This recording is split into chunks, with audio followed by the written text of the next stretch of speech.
नमस्कार दोस्तों, कैसे हैं आप सब। आशा करता हूं कि आप अपने घरों में सुरक्षित होंगे। मैं सुनील वर्मा मिशन कैरियर के एकेडमिक प्लेटफॉर्म पे आप सभी का स्वागत करता हूं और आशा करता हूं कि आप अपनी लाइफ को अच्छे से एंजॉय कर रहे होंगे। दोस्तों, आज से मैं 9th क्लास की केमिस्ट्री स्टार्ट करने जा रहा हूं। जैसा कि आपको पता है कि 9th क्लास की केमिस्ट्री में हमारे 5 चैप्टर्स हैं। हम सभी चैप्टर्स को 1 बाय 1 करेंगे और जो हमारा फर्स्ट चैप्टर है वो क्या है, मैटर इन आवर सराउंडिंग्स। अब मैटर इन आवर सराउंडिंग्स, इसमें क्या पढ़ेंगे कि हम मैटर की क्या क्या कैरेक्टरिस्टिक्स हैं, क्या फिजिकल प्रॉपर्टीज़ हैं, क्या केमिकल प्रॉपर्टीज़ हैं, मैटर के डिफरेंट स्टेट क्या है, हम सब इस चैप्टर में ये पढ़ेंगे। तो आइए अब चैप्टर स्टार्ट करते हैं, मैटर इन आवर सराउंडिंग्स। अब मैटर क्या होता है? मैटर ये होता है मेरे भाई कि anything which occupy space and have mass, और better rather we say have volume, is called as matter. तो मैटर क्या हुआ? Anything which occupy space have mass is called as matter. Matter क्या होगा मेरे भाई कि matter anything which occupy space and having volume and mass is called matter.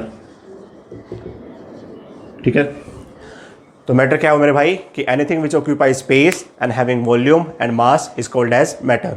अब matter क्या है दोस्तों? हमारी सराउंडिंग से मैटर हर जगह है। जैसे कि मैं आपको ये बताऊं कि ये एक डस्टर है, ये भी क्या है, मैटर है। मैटर से आप घिरे हुए हैं। आपके यूनिवर्स में कुछ भी चीज़ है वो एक मैटर की कोई ना कोई स्टेट है, चाहे वो किसी भी स्टेट में प्रेजेंट हो सकता है मैटर। और जो मैटर की जो बात हम जो कर रहे हैं वो नई नहीं है दोस्तों। वो क्या है, हमारे जो पुराने समय में जो हमारे इंडियन फिलोसफर्स थे उन्होंने भी मैटर के बारे में बताया है। जैसे उन्होंने डिफरेंट स्टेट्स तो नहीं बताई, बट उन्होंने ये बता दिया कि जो हमारे यूनिवर्स में कोई भी लिविंग या नॉन लिविंग थिंग्स है वो क्या है, पांच तत्वों से मिलकर बनी हुई है। ठीक है, जैसे कि आपने रामायण भारत में सुन रहे हैं कि जो मनुष्य है वो किन 5 चीज़ों से मिलकर बना हुआ है, अग्नि, वायु, जल, पृथ्वी और आकाश।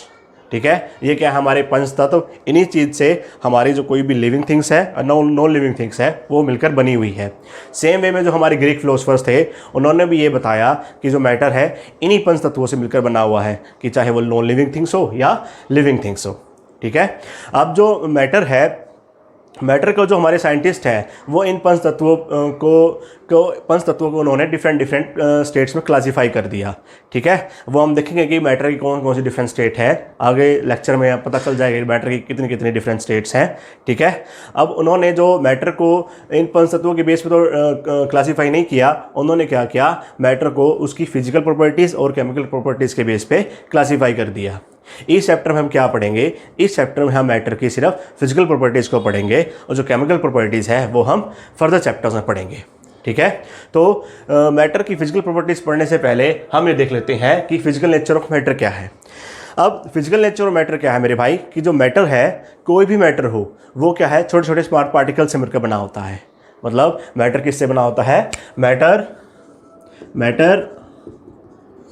Is made up of particles।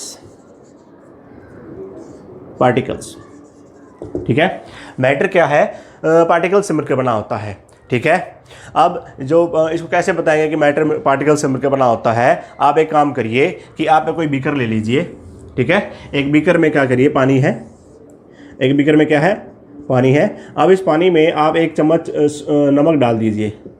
1 चम्मच नमक डालेंगे। जो नमक के जो स्मॉल पार्टिकल्स हैं, जो कॉमन नमक जो अपने घरों में होता है, आप उसको एक बीकर के पानी में डाल दीजिए। अब ये जो साल्ट के जो पार्टिकल्स हैं छोटे छोटे, ये पानी में डिजोल्व हो जाएंगे, है ना। अब ये डिजोल्व हो जाएंगे तो साल्ट पार्टिकल्स कहाँ गए? ये पार्टिकल्स क्या गए, वाटर के जो पार्टिकल्स हैं उनके बीच में जो स्पेस है वहाँ पे ये जो साल्ट पार्टिकल्स है वो मिक्स हो गई। ठीक है, मतलब ये पार्टिकल कहाँ गए, साल्ट पार्टिकल्स, ये जो वाटर के पार्टिकल्स के बीच में स्पेस है वहाँ पे ये ऑक्यूपाई हो गए साल्ट पार्टिकल्स। तो मेरा ये बताने का मतलब क्या था कि अब जो ये साल्ट वाटर बना, मिक्स करने के बाद जो साल्ट वाटर बना वो क्या हो गया, किस किस से मिलकर बना हुआ है? साल्ट पार्टिकल्स और वाटर के पार्टिकल्स से मिलकर बना हुआ है। ठीक है, तो इससे क्या पता चल रहा है कि जो मैटर है वो स्मॉल वो पार्टिकल्स से मिलकर बना हुआ है। ठीक है, मैंने इसमें बोल ही दिया है। जो दूसरी बात क्या है, जो पार्टिकल्स की इनका जो नेचर क्या है, ये particles are very small, particles are very small.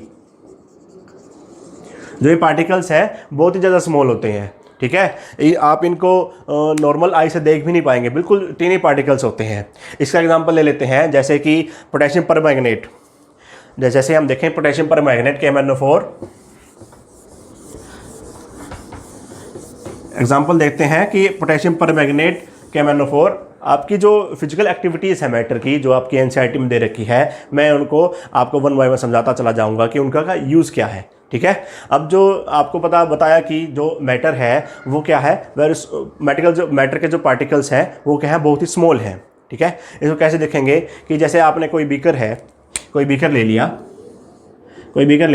इसके अंदर हमने क्या किया, KMnO4 के क्रिस्टल्स डाल दिए। KMnO4 ये क्या है, पोटेशियम परमैंगनेट,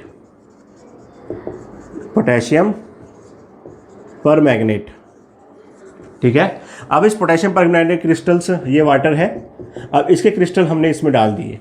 अब आपको पता है पोटेशियम परमैंगनेट और वो कैसे नीला होता।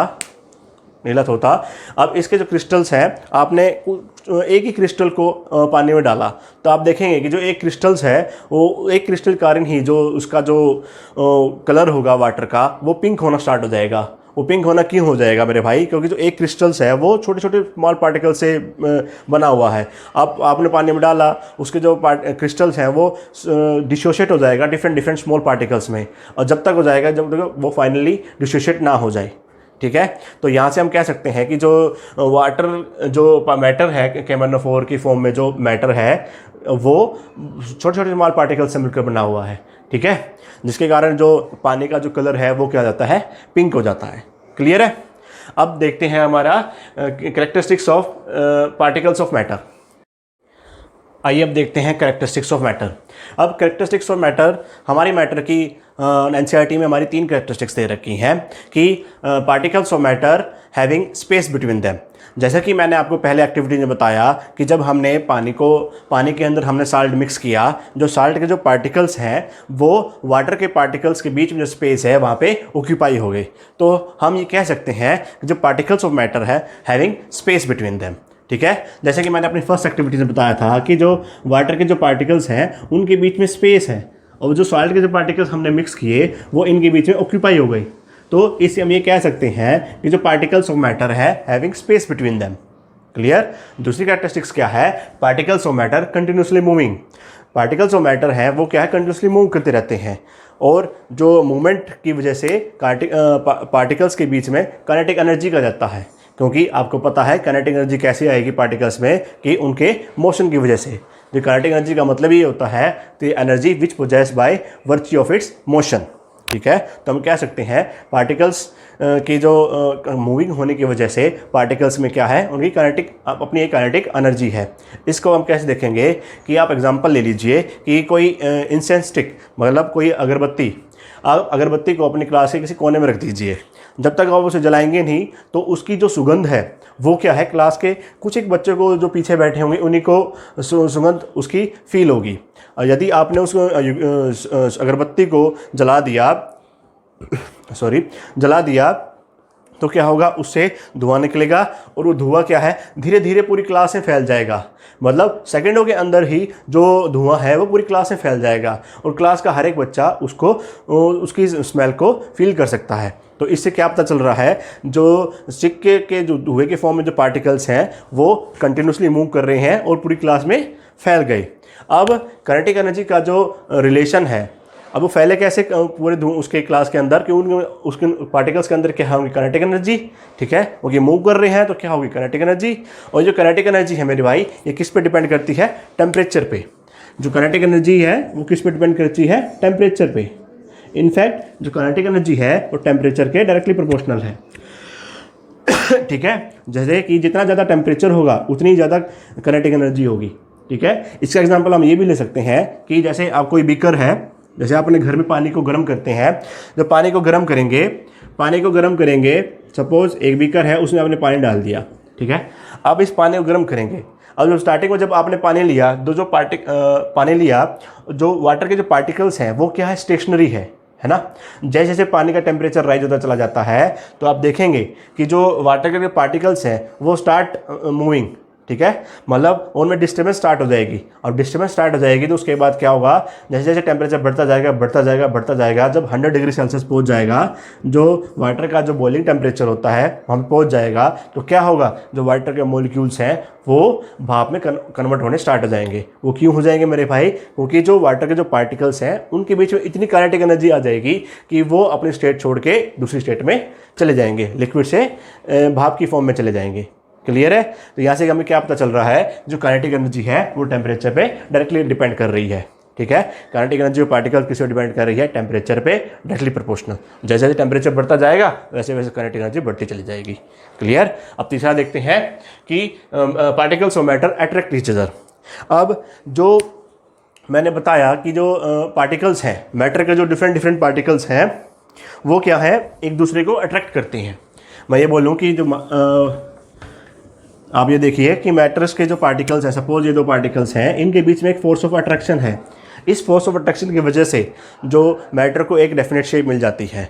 या वो सॉलिड की बात करें, लिक्विड की, वो देखेंगे हम कैसे इन फोर्सेस का जो वेरिएशन है उसको हम दूसरे उसमें देखेंगे कि जब हम क्लासीफाई कर देंगे स्टेट्स को, जब हम देखेंगे इस फोर्स का क्या इंपॉर्टेंस है। अभी आप ये समझिए कि जो स्टेट्स मैटर के जो पार्टिकल्स हैं उनके बीच में फोर्स ऑफ अट्रैक्शन होता है, और इस फोर्स ऑफ अट्रैक्शन की वजह से वो अपने आप को एक दूसरे को बाइंड कर पाते हैं। जैसे मैं अगर एग्जांपल लूँ, अगर आप देखिए, अगर आप कोई टैप को खोलते हैं जिसमें से पानी गिर रहा है, अब उसको पानी गिरने दीजिए, आप क्या करिए, उस पानी को फिंगर से डेविएट करिए। फिंगर से डेविएट करने के बाद क्या पता चलेगा कि वो डेविएट होगा तो तुरंत स्टार्ट हो जाएगा, मतलब जो डेविएट करने के बाद जो तुरंत वो स्टार्ट होता रहेगा। ये क्यों होगा, क्योंकि जो वाटर के जो मॉलिक्यूल्स हैं एक दूसरे को अट्रैक्ट कर रहे हैं, ठीक है। यहाँ से हम कह सकते हैं कि जो वाटर के जो पार्टिकल्स हैं एक दूसरे को, उनके बीच में क्या है, फोर्स ऑफ अट्रैक्शन है, ठीक है। ये क्या हो गई, characteristics of particle of matter, ठीक है। अब हम देखते हैं स्टेट्स ऑफ मैटर। जैसा कि आपको पता है कि हमारे साइंटिस्ट ने 3 स्टेट्स डिफाइन करी हैं मैटर की, सॉलिड, लिक्विड और गैस। सॉलिड, लिक्विड और गैस, मैटर की 3 स्टेट हैं, सॉलिड, लिक्विड और गैस। सॉलिड क्या होती है मेरे भाई, सॉलिड मैटर की वो स्टेट है जिसके पास डेफिनेट शेप है, डेफिनेट वॉल्यूम है, ठीक है। डेफिनेट शेप, डेफिनेट वॉल्यूम, जो रिजिड है और इनकम्प्रेसिबल है, जिसको हम कंप्रेस नहीं कर सकते, ठीक है। जैसे मैंने एग्जांपल लिया था डस्टर का। अब ये क्या है, एक सॉलिड मैटर की कौन सी स्टेट है, सॉलिड है। अब ये क्या है, सॉलिड है, इसको कंप्रेस नहीं कर सकता, रिजिड है। अगर इसकी सरफेस को मैं पुश करूँ तो इसकी सरफेस मूव नहीं होगी, मतलब ये रिजिड हो गई। डेफिनेट शेप भी है, ठीक है, और डेफिनेट इसके एक वॉल्यूम है। तो हम ये कह सकते हैं कि जो सॉलिड है which having definite shape, definite shape, ठीक है, डेफिनेट वॉल्यूम, ठीक है, विच आर रिजिड, रिजिड है और क्या है, इनकम्प्रेसिबल, ठीक है। सॉलिड क्या हो गई, जिनके पास डेफिनेट शेप है, डेफिनेट वॉल्यूम है, रिजिड है, इनकम्प्रेसिबल है। क्लियर, ठीक है। दूसरी हम देखते हैं कि लिक्विड। लिक्विड क्या है, मैटर की वो स्टेट जिसके पास एक डेफिनेट वॉल्यूम है बट डेफिनेट शेप नहीं है, ठीक है। मैटर की वो स्टेट जिसके पास क्या है, definite volume but definite shape नहीं है, ठीक है। मतलब इसको हम क्या कह सकते हैं कि having definite shape, having definite volume, not definite shape, not definite shape. अब इसकी डेफिनेट शेप क्यों नहीं है, क्योंकि जो लिक्विड है आप जिस भी कंटेनर में रखेंगे वो उसकी शेप ले लेगा। आप जैसे कि एक ग्लास ऑफ वाटर है, अब जब ग्लास के अंदर जो वाटर है, जो वाटर की जो शेप है वो ग्लास की फॉर्म में होगी, है ना। और जब इस वाटर को आप फ्लोर पे जब डिस्पर्स कर देंगे तो क्या होगा, जो फ्लोर, जैसे फ्लोर की शेप होगी वो उसी की शेप ले लेगा। क्लियर है। तो इस वजह से जो लिक्विड है उसके पास डेफिनेट शेप नहीं है, बट उसके पास एक डिफरेंट प्रॉपर्टीज़ है जो सॉलिड्स के पास नहीं है। वो क्या है, फ्लूइडिटी, हैविंग फ्लूइडिटी, मतलब जो लिक्विड है उसके पार्टिकल्स क्या है, वो फ्लो कर सकते हैं, ठीक है। मतलब लिक्विड है तो वो क्या है, हैविंग फ्लूइडिटी। तो हम ये कह सकते हैं कि लिक्विड क्या हो गए, जिनके पास डेफिनेट वॉल्यूम है, डेफिनेट शेप नहीं है, हैविंग फ्लूइडिटी, मतलब लिक्विड्स क्या है, उसके पार्टिकल्स हैं वो फ्लो कर सकते हैं।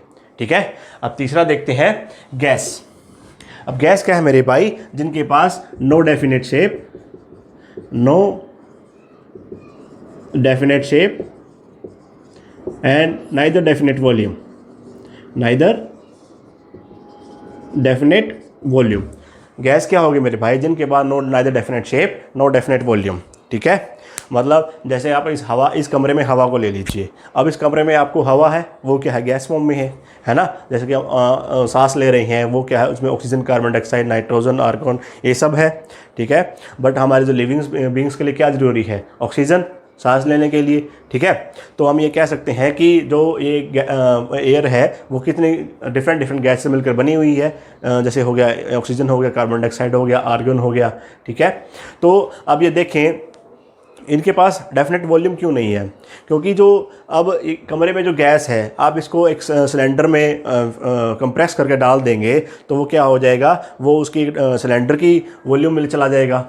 अब जो कमरे की वॉल्यूम है, तो उस जो गैस पूरे कमरे की वॉल्यूम फैली हुई है, और उसको कंप्रेस करके सिलेंडर में डाल देंगे तो उसके गैस की वॉल्यूम कितनी हो जाएगी, जो सिलेंडर की वॉल्यूम होगी। तो हम ये कह सकते हैं कि जो गैसेज हैं उनके पास एक डेफिनेट वॉल्यूम नहीं है, बट इनके पास फ्लूइड्स की तरह क्या प्रॉपर्टी है, they are compressible, they are compressible. अब इसी कंप्रेसिबिलिटी की वजह से, गैसेस की इसी प्रॉपर्टी की वजह से ये बहुत ज़्यादा यूज़फुल हो जाती है। जैसे आप अपने व्हीकल्स में देखते हैं कि जैसे हम सीएनजी यूज़ करते हैं, सीएनजी का फुल फॉर्म क्या है, कंप्रेस नेचुरल गैस। क्या है, कंप्रेस नेचुरल गैस। अब ये क्या है, ये हम जो ये गैस है, इसको हम सिलेंडर्स में डाल के व्हीकल्स को ड्राइव करने के लिए यूज़ कर लेते हैं। ठीक है। ये क्यों हो पाता है, क्योंकि जो गैसेस की जो प्रॉपर्टी है वे आर कंप्रेसिबल है। ठीक है। तो हमारी डिफरेंट 3 स्टेट्स ऑफ मैटर क्या हो गई, सॉलिड, लिक्विड और गैस। इनकी जो प्रॉपर्टीज़ हैं, कैसे इनको डिस्टिंग्विश करेंगे, वो आपको समझ में आ गया होगा। ठीक है। Thank you.